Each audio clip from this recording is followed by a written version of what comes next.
जो त्योहार होता है वो सावन के मास में मनाया जाता है।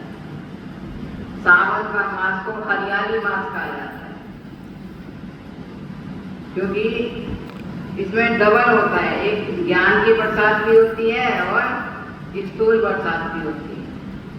और सावन का जो मास होता है ना, वो त्योहारों का मास होता है, उमंग उत्साह का मास होता है और शिव का मास होता है। तो जो राखी का पर्व है वो पूर्णिमा के दिन मनाया जाता है। अब कल पूर्णिमा है, पूर्णिमा के दिन मनाया जाता है जब संपूर्ण चांद अपनी संपूर्ण अवस्था में होता है, उस दिन मनाया जाता है। वैसे तो भारत देश हमारा बहुत महान देश है।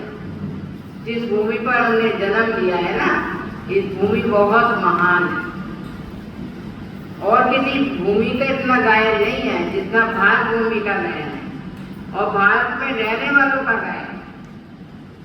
तो आप कितने धन्य हैं, कितने भाग्यशाली आत्माएं हैं जो ऐसी भूमि पर जन्म लिया और जहाँ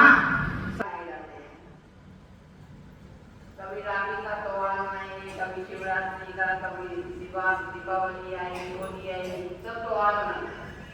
अभी त्योहार मनाए जाते हैं, उमंग उत्साह के लिए मनाए जाते हैं।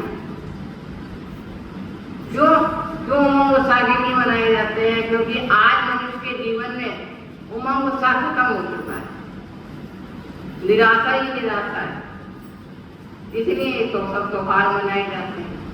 तो सब त्योहारों में जो मुख्य त्योहार है, सब त्योहारों का जो तंत्र है, सार है, वो राखी का पर्व है। लोग तो इसको कहते हैं भाई बहन का प्यार कहते हैं, संबंध भाई बहन का त्योहार माना जाता है, प्यार का प्रतीक है, परंतु मैं इसको पवित्रता का प्रतीक त्योहार मानती हूँ। क्योंकि अगर हमारे जीवन में पवित्रता है तो सदैव उमंग उत्साह, खुशी, आनंद, प्यार, प्रेम सब कुछ है। अगर हमारे जीवन में पवित्रता नहीं है, स्वच्छता नहीं है, सरलता नहीं है, तो हमारा जीवन क्या है?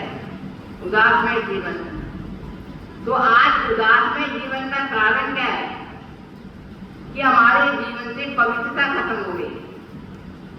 न मन की पवित्रता, न तन की पवित्रता, न संकल्पों की पवित्रता, न वाणी की पवित्रता, न व्यवहार की पवित्रता, सारी पवित्रता खत्म हो गई। इसलिए हम क्या करते हैं? हर साल राखी का त्योहार मनाते हैं और राखी के त्योहार को हमने क्या नाम दे दिया है कि ये राखी का जो त्योहार है वो रक्षा का प्रतीक है और भाई बहन के प्यार का प्रतीक है। तो इस त्योहार को सिर्फ बहन और भाई ही मनाते हैं और कोई नहीं मनाता है। पर ये त्योहार वैसे वास्तव में मनाना तो सबको चाहिए, बस क्योंकि भाई बहन का संबंध पवित्र है और किसी का संबंध पवित्र है नहीं, तो इसलिए इस त्योहार को भाई बहन का त्योहार कह के मनाते हैं। उस दिन बहन अपने भाई की कलाई में राखी बांधेगी और अपने भाई से क्या आस रखेगी कि मेरा भाई है ना समय प्रति समय मेरी मदद करे, मेरी रक्षा करे, मेरा ध्यान दे। फिर भाई क्या करता है?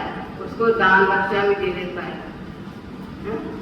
तो आगे सोचने की बात है कि क्या भाई बहन की रक्षा कर सकता है, क्या और कोई नहीं रक्षा कर सकता?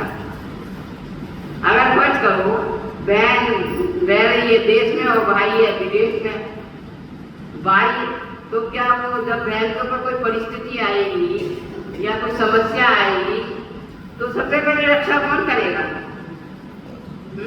कौन करेगा? पड़ोसी करेगा या स्वयं मैं करूंगी?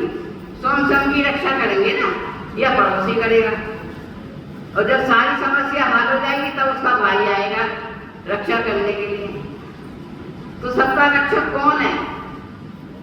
हम स्वयं अपने रक्षक और साथ में हमारा पड़ोसी रक्षक। तो सबसे पहले राखी किसको बांधनी चाहिए? हाँ, किसको बांधनी चाहिए? स्वयं को राखी बांधनी चाहिए और पड़ोसी को राखी बांधनी चाहिए। क्योंकि रक्षा जिसने की उसी को राखी बांधो ना। जिसने रक्षा ही नहीं की उसको राखी बांध रहे हम कि भाई रक्षा का सूत्र है, भाई रक्षा करेगा, मेरा भाई रक्षा करेगा। और कई बार क्या होता है, बहन छोटी होती है, भाई बड़ा होता है, भाई बहन बड़ी होती है, भाई छोटा होता है, जो छोटा भाई इसकी क्या रक्षा करेगा? अगर आप सोचो कि नारी शुरू से ही कमजोर है, यह कमजोर बनाया गया है उसको, नारी शक्ति स्वरूपा क्या शुरू से ही कमजोर है, यह उसको बनाया गया है कमजोर। आज संसार में कि जितनी यादगार है वो किसकी है? नारियों की है या किसी और की है? बताइए, आप किसको मानते हैं? देवियों को पूछते हैं ना, तो देवी किसका प्रतीक है? शक्ति का प्रतीक है ना, शक्ति का प्रतीक है ना। क्या नारी सदा ही अबला थी?